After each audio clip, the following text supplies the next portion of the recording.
Muito boa tarde a todas e a todos que nos veem, que nos ouvem, dando continuidade a esse nosso encontro com a professora, a doutora Margarete Dalcomo, uma médica que tem se destacado aí, especialmente nesse período de Covid, e tem sido a nossa âncora. Quando está todo mundo em dúvida, ligamos para a doutora Margarete Dalcomo. Eu mesmo faço isso pessoalmente. E além dela também na televisão compartilhar o seu saber, a sua experiência, enfim, o seu conhecimento sobre a medicina, sobre a Covid, com todos nós, milhões de brasileiros que hoje têm na Margarete Dalcomo essa referência de qualidade, segurança e confiabilidade. Ela tem, além do mais, ela tem uma visão empática da vida. Eu acho que a empatia que é o mais... Se eu fosse destacar assim, a maior qualidade da doutora Margarete Dalcomo, eu diria, ela tem empatia. Ela se coloca no lugar do outro para poder entender as necessidades de cada um de nós. Muito obrigado, doutora Margarete Dalcomo, mais uma vez, por dar continuidade a essa nossa conversa. Eu vou começar a nossa conversa por um trecho que você referiu no nosso primeira parte. Você dizia que era uma menina tímida quando era jovem e que até foi para cantar num coro de uma igreja para poder perder a timidez. Você perdeu rápido essa timidez, porque você hoje é uma celebridade, fala com a naturalidade, com uma simplicidade, fala com milhões de pessoas sem nenhuma dificuldade. Como é que você conseguiu? José, eu não sei se eu era exatamente tímida, né? Eu era um pouco chatinha, assim, porque eu era muito, hoje em dia chamaria nerd, né? Era tão nerd. Então eu achava todo mundo chato, achava os amigos dos meus pais assim, eles não sabiam nada, entendeu? Era meio chata e não tinha assim muitos amigos. Eu não era exatamente tímida. E minha mãe muito inteligente, muito sensível, e eu sempre gostei de cantar, Josi, um pequenino segredo. Eu cantava desde muito pequena, muito pirralha. E aí minha mãe disse, essa menina vive cantando. Eu cantava sozinha, eu gostava de cantar. E aí ela me botou para cantar e foi uma experiência ótima e tal, né? Mas, enfim, Então, então, assim, eu então realmente isso não não vou dizer... existia, na realidade, A oralidade não é exatamente um problema para mim, né, para José? você, não é. Definitivamente não é. Então, Margarete, me diga uma coisa. Agora, eu queria falar um pouquinho com você sobre o momento que a gente está vivendo. Nós estamos vivendo um momento, aparentemente, de recrudescimento do número de casos de Covid no Brasil, no Rio de Janeiro, São Paulo. Tenho lido que esse aumento parece uma coisa preocupante. Eu não tenho acompanhado o restante do Brasil, se isso também se aplica a todo o país, mas nitidamente aqui, desde que começou a liberação dos espaços públicos de uma forma mais acelerada, as notícias que me chegam são essas. Isso é veraz? Procede? Como é que está essa situação da Covid hoje no Brasil, aqui no Rio, em São Paulo, enfim, no Brasil inteiro, Margarete? Olha, José, a epidemia bateu no Brasil, né, de maneira muito particular, assim, né? Ela bateu muito rápido, né? Chegou aqui no Carnaval, como nós sabemos, né, trazida pela classe média alta, né, que viajava, né, que tinha vindo de avião, de viagens à Europa, né? E os primeiros casos que nós tratamos foram pessoas que tinham ido ver desfile de escola de samba, por exemplo, né?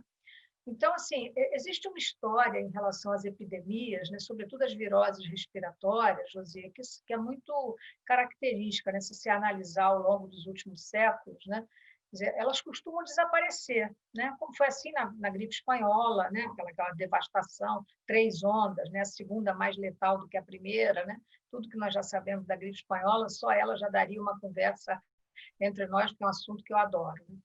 E, enfim, mas as viroses costumam desaparecer. Foi assim com a SARS, foi assim com a MERS, né?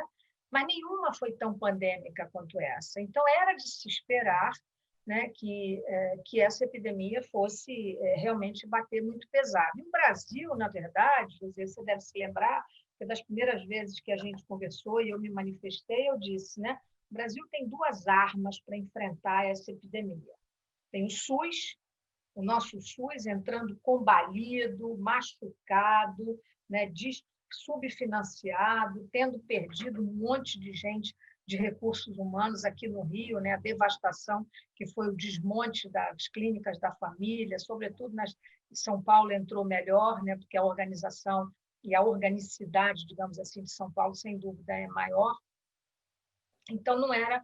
Então, nós tínhamos duas armas, e a outra que era o isolamento, o distanciamento social.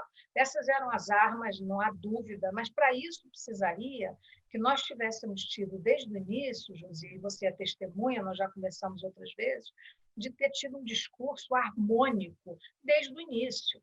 Quando eu digo harmônico, eu digo entre a comunidade acadêmica, os cientistas, os pesquisadores, nós médicos, né, aqueles que tratam, né, quantos de nós tivemos na linha de frente, tratando, um esforço enorme. Então, assim, ficava claro, né, que a epidemia aqui seria dura, que ela ia atingir uma população mais jovem, porque a nossa pirâmide de população não é igual à da Itália ou da Espanha, de gente muito mais velha, né?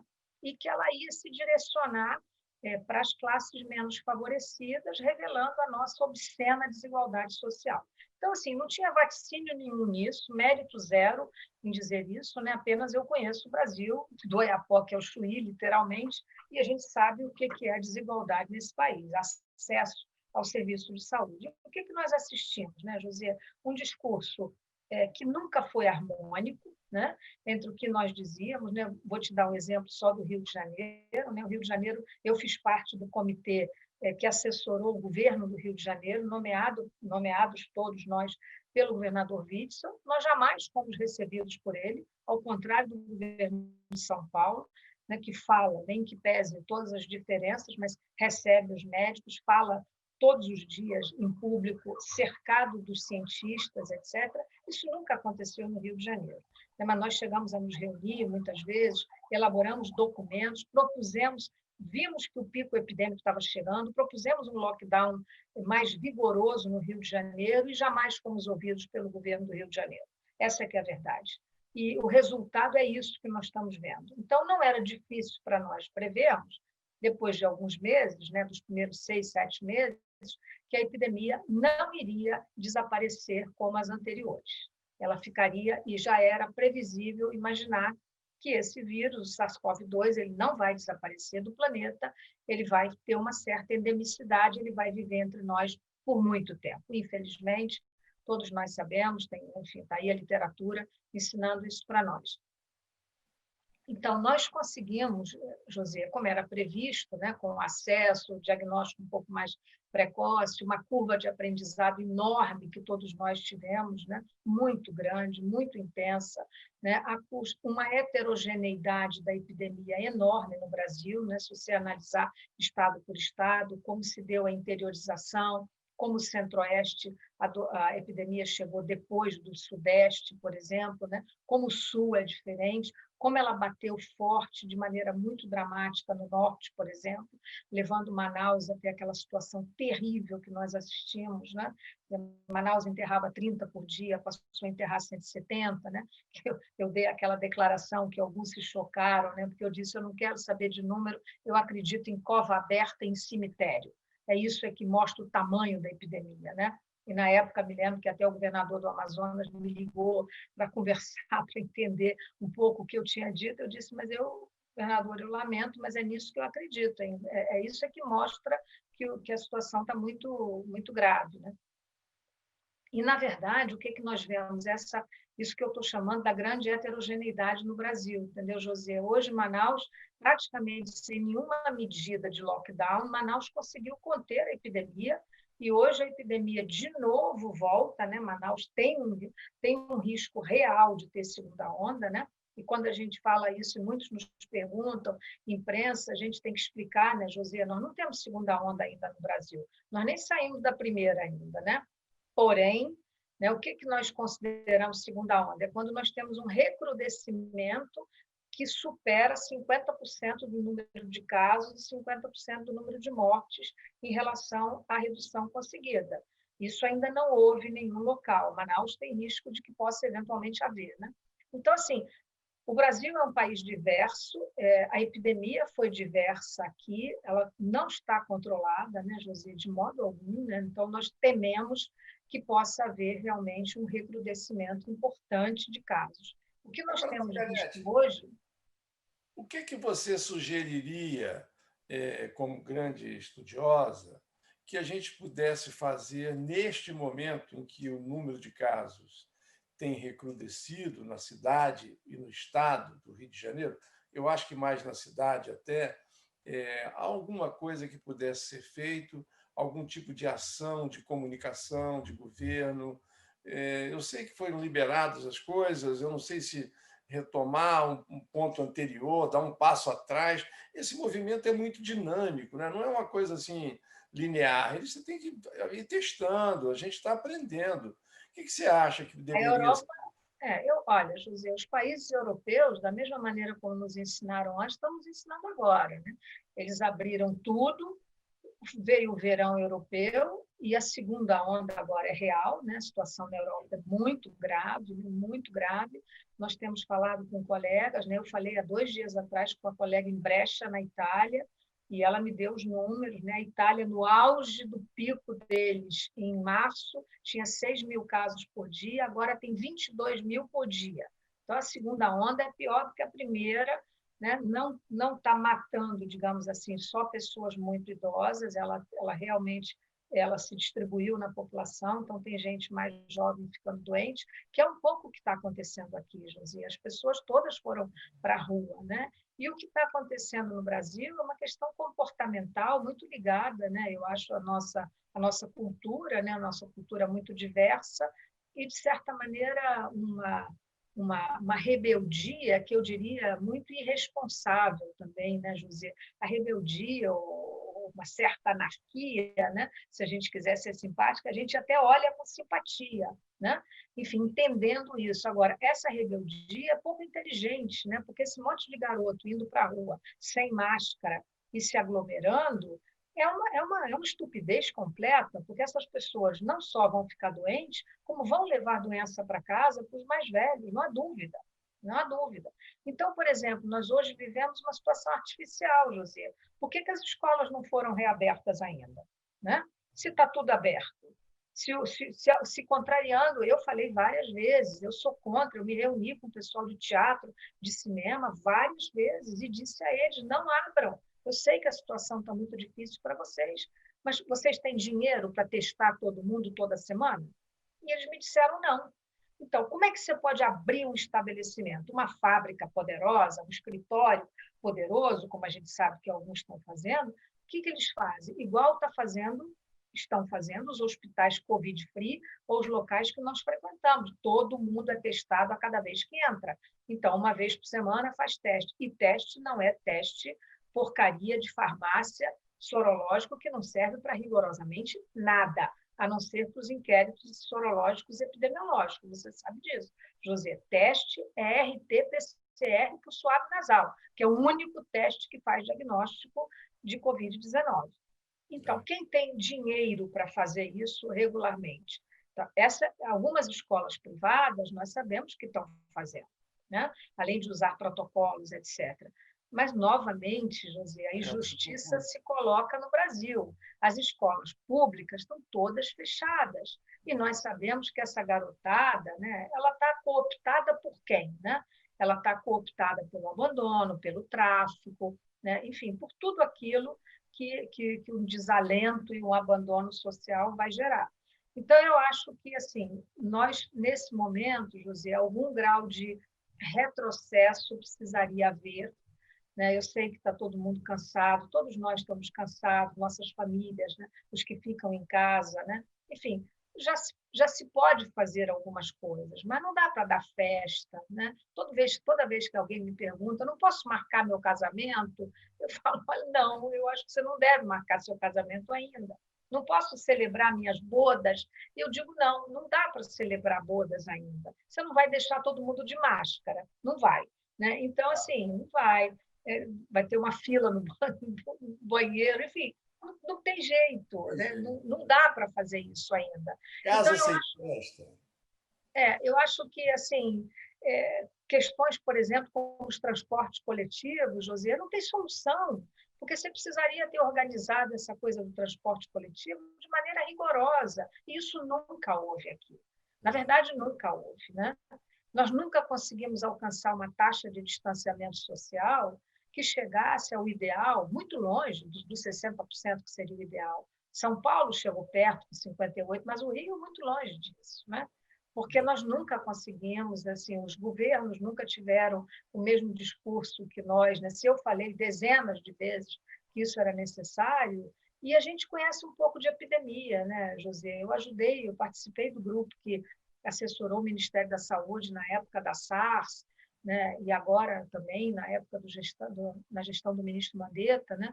Eu trabalho num projeto do Banco Mundial na África Subsaariana, onde eu vou 2, 3 vezes por ano nos últimos anos. Eu vi o Ebola de perto, né? Enfim, a gente sabe o que é a epidemia, o peso humanitário que isso representa, entendeu, José? Então, eu acho que algum retrocesso nós teremos que ter como medida sanitária. E você acha que você acha que é possível, porque a gente vê assim uns sinais trocados e a comunicação muito ambígua e muito controversa, que vem assim do presidente da República ao secretário do município mais simples, e cada um falando uma coisa. Nós imaginávamos, e o presidente da República várias vezes incentivou a saída das pessoas, achando que a imunidade de rebanho, a imunidade coletiva iria acontecer. Na prática, isso não aconteceu, me parece, não é isso? Não, As autoridades sanitárias brasileiras muito confusas.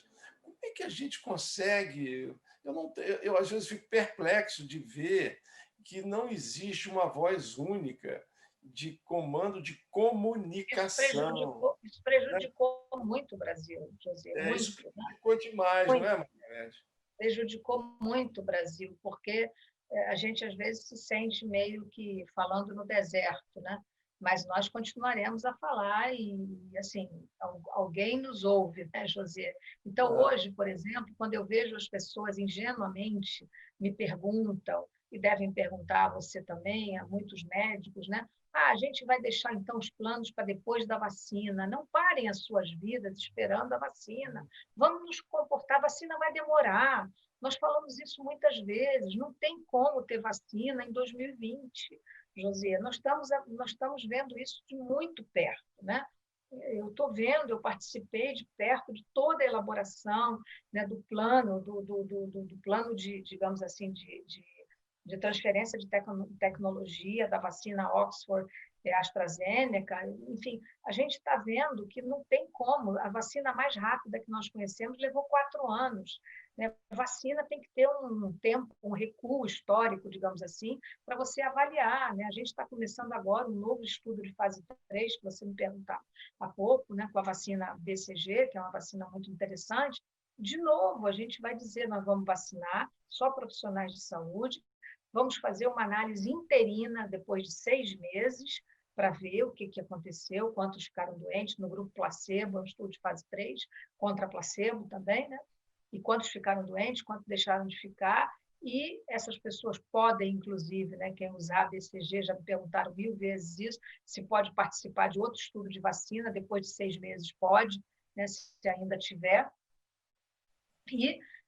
e a gente tem que entender que, se os fases 3 que estão adiantados no Brasil derem certo, José, e forem capazes de pedir um registro no órgão regulatório que é a Anvisa, nós teremos aí, até o final de janeiro, os primeiros lotes sendo entregues, né, como da AstraZeneca no nosso cronograma.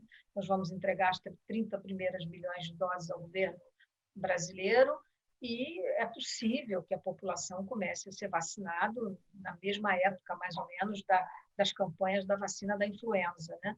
Assim, no outono, né, daqui. Isso eu acho que seria bastante razoável. Agora, tem algumas vacinas, como a da Pfizer, por exemplo, que se eventualmente, né, eu não estou nem comentando desses 90% de eficácia, porque isso foi num grupo muito pequeno e eu acho que é um excesso de otimismo em relação a esse dado, entendeu, José? Eu veria com muito critério, muito rigor esse dado tão otimista, né? A nossa expectativa é que as vacinas todas passem no crivo, digamos assim, regulatório de um pouquinho mais de 50% de eficácia. Elas vão ter aí uns 60%, e a esses a gente soma uns 20%, 18% de imunidade comunitária, então isso daria uma interceptação, digamos assim, da cadeia de transmissão. Mas é a nossa expectativa. Né? Agora, Então, Margarete, nessa questão da vacina da Pfizer, eu tive a oportunidade de conversar com o presidente da Pfizer sobre ela recentemente, e eles também estão muito otimistas, e sim de poder ir até o final do ano, já está aí no processo produtivo. Aí me chamou a atenção, aí já é notícia de jornal e que está confirmada, parece que a vacina requer uma estocagem em ambiente de baixíssimas temperaturas. isso. Com a sua experiência em vários trabalhos que você participou, o Brasil teria tecnologia para fazer o transporte com controle adequado em ambiente de baixa temperatura, ou isso é uma coisa muito Muito difícil de difícil, superar? José, porque essa vacina, ao contrário das demais, ela exige conservação em freezer a -80. A primeira Ah, pergunta é: quantos locais no Brasil, só laboratório de alta tecnologia, tem freezer a -80, José? Nós ah, temos em alguns laboratórios da Fiocruz, temos freezer a -80. Então, a logística disso, num país continental como o Brasil, já é infernal. Mas nós temos que pensar de uma maneira otimista, José. Nós não vamos ter uma vacina só, nós vamos isso ter mesmo. várias vacinas, né? Isso é importante passar para as pessoas, né? A Covid-19, muito provavelmente, se esses fase 3 forem exitosos, como tudo indica que o serão, né? Então nós teremos aí a vacina da Sinovac, a vacina da AstraZeneca, a vacina da Pfizer, a vacina da Johnson, né? Então, essas precisam de rede de frio, de cadeia de frio, normal, entendeu, José? São geladeiras, né? Então, isso já permite, o Brasil tem uma experiência espetacular com vacinação, José. A Nós gente temos um distribui essas programa. vacinas para o Brasil inteiro e talvez a da Pfizer fique nos locais aonde ela possa ser melhor Eventualmente, né? Então, armazenada. assim, a logística, o que tem que agora, né, que essa fase, uma vez feito o registro, né, paralelamente a isso, tem que se organizar a logística de vacinação, considerando que elas estão sendo produzidas no Brasil de maneira muito correta, né, com destinação para incorporação ao SUS, né? Tanto que, né, alguém me perguntava hoje de manhã por que a da Pfizer foi citada como sendo um preço, ou a da Sinovac, por um preço X, e a vacina da AstraZeneca, a nossa negociação com a AstraZeneca, chancelada pelo Ministério da Saúde, a produção de uma dose por $3,16, ou seja, é custo humanitário. Então, isso é o acordo brasileiro, que é um acordo muito bem feito, não há sigilo nessa é uma informação que está pública, né, José? Então, assim, foi muito bem feito o acordo que a Fiocruz fez com a AstraZeneca para essa produção. Mas a logística de vacinação é muito complexa, José. Nós acabamos de receber, há 2 dias atrás, a BCG, que chegou para nós, veio da Dinamarca, né? Nós vamos usar uma cepa dinamarquesa. O transporte disso é muito complexo, né? Você tem que ter termômetros que são Nós, monitorados dentro da caixa. E isso tem avião, tem aeroporto, tem caminhão refrigerado. O transporte disso, e não adianta, porque isso é uma pesquisa. Se tiver um desvio naquele termômetro, eu tenho que jogar fora tudo, eu não posso usar, entendeu? Então, assim, foi um estresse para nós para receber as vacinas em me diga uma condições coisa, ideais. nós já estamos, você que está no ambiente apropriado para saber, nós já estamos organizando, já tem alguém discutindo como vai ser a logística, a distribuição, já está sendo feito um planejamento dessa organização de suprimentos, logística, para distribuir vacina do Oiapoque ao Chuí, a Oriximiná, no Pará, a interior da Amazonas, enfim. Sertão, né? Olha, José, eu acho que sim. Existe uma comissão nomeada pelo Ministério da Saúde, junto ao PNI, com pessoas de grande, como diria o Drummond, de alta fidúcia, né? E que estão assessorando o Ministério da Saúde nisso. Então, assim, são duas coisas que têm que ser pensadas. Primeiro, né, quem serão os primeiros grupos a serem vacinados, né? Então, o grupo primeiro, obviamente, é quem recebeu placebo nas vacinas, né, José? Esse é o grupo que vacina em primeiro lugar de todos, né? Não tem nem discussão, né? Não tem nem discussão nisso, né?